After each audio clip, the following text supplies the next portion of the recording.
భారతీయ జనతా పార్టీలో ఏం జరుగుతూ ఉంది? హైడ్రాతో మొదలైనటువంటి ఈ వ్యవహారం ఇంకా కొనసాగుతూనే ఉంది. హైడ్రా విషయంలో పార్టీ నేతలు ఇష్టం వచ్చినట్టు ఎవరి రీతిలో వాళ్ళు స్పందించడం జరిగింది. మెయిన్గా రఘునందన్ రావు, రాజాసింగ్లు హైడ్రాకు మద్దతుగా నిలిచారు. రేవంత్ రెడ్డికి ముందుకెళ్లాలంటూ ఇంకా దీనిపై మేము సపోర్టుగా మీకు మద్దతుగా ఉంటామన్నట్టు అటు రేవంత్ రెడ్డికి ధీమానిచ్చారు. ఇంకా మరికొందరు నేతలైతే దీన్ని తీవ్రంగా వ్యతిరేకిస్తున్నారు. ఏలేటి మహేశ్వర్ రెడ్డి, అధ్యక్షుడు కిషన్ రెడ్డి, ఈటల రాజేందర్, డీకే అరుణ, అరవింద్ దీన్ని వ్యతిరేకిస్తూ ఉన్నారు. దీని విషయంలో ఈటల రాజేందర్ ఒక అడుగు ముందుకేసి పేదల జోలికి మాత్రం హైడ్రా వస్తే ఊరుకునేదే లేదు అంటూ అటు ప్రభుత్వాన్ని హెచ్చరించారు. అసలు ఏం జరుగుతోంది? ఈ వరదలు వచ్చినటువంటి ఈ నేపథ్యంలో పార్టీ నేతలు ఇక ముందుండి ప్రజలకు ఆదుకోవాల్సినటువంటి ఈ పరిస్థితుల్లో కొంచెం వెనుకంజన ఉన్నట్టు తెలుస్తూ ఉంది. అటు ఇప్పటికే కిషన్ రెడ్డి ఈ వరదల గురించి మాట్లాడుతూ ఇది జాతీయ విపత్తు కాదని చెప్పేసి స్పష్టం చేయడం జరిగింది. కాకపోతే తగినంత సహాయం మాత్రం అందిస్తామని చెప్పేసి క్లిష్టర్గా రాష్ట్ర ప్రభుత్వానికి తెలియజేయడం జరిగింది. ఇంకా ఈ విషయంలో భారతీయ జనతా పార్టీలో అనేక రకాలుగా వార్తలు వినిపిస్తూ ఉన్నాయి.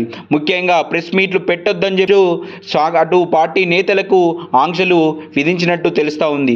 అటు ఎస్సీ వర్గీకరణ మీద ఏ పార్టీ నాయకులు కూడా మాట్లాడొద్దని చెప్పేసి అధిష్టానం నుంచి క్లియర్గా సింబల్ రావడం జరిగింది.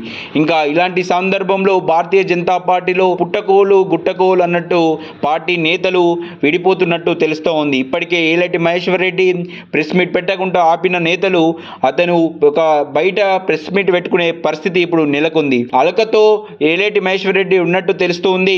అతను పార్టీలో ఎలగొట్టాలని చెప్పేసి కొందరు సీనియర్ నాయకులు చూస్తున్నట్టు చెప్పేసి బహిర్గతంగా కనిపిస్తున్నటువంటి పరిస్థితి కనిపిస్తుంది. ఈటల రాజేందర్కి సంబంధించి ఈటల రాజేందర్ గతం రోజుల నుంచి అధ్యక్ష పదవి కోసం తీవ్రంగా ప్రయత్నాలు కొనసాగిస్తున్నారు. కానీ బీజేపీలోని కొంతమంది సీనియర్ నాయకులు మాత్రం ఆయన అధ్యక్ష పదవిని కాకుండా ఆపుతున్నట్టు తెలుస్తూ ఉంది.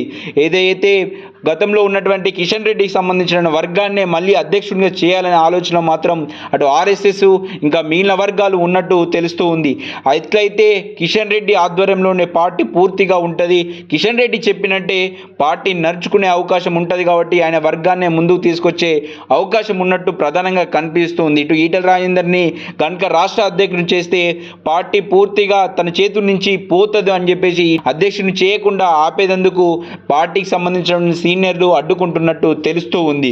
ఇంకా రాష్ట్ర వ్యాప్తంగా మాత్రం తొందరగా భారతీయ జనతా పార్టీలో ఒక జోసును రావాలని చెప్పేసి ఆశిస్తున్నటువంటి పార్టీ క్యాడర్ మాత్రం నిరాశలో ఉన్నట్టు తెలుస్తూ ఉంది. ఇక ప్రధానంగా చెప్పుకోవాలంటే అటు అధ్యక్షునిగా తొందరగా నియమించి ఇటు ప్రభుత్వంపై పోరాడే విధంగా ఇక కార్యకర్తలను నేతలను సమన్వయం చేసుకుంటూ పార్టీని ముందుకు తీసే నాయకుడిని తొందరగా పార్టీ అధ్యక్షుడిని చేస్తే బాగుంటుందని చెప్పి సగటు బీజేపీ కార్యకర్త ఆలోచనలో ఉన్నట్టు ప్రధానంగా మనకు కనిపిస్తూ ఉంది.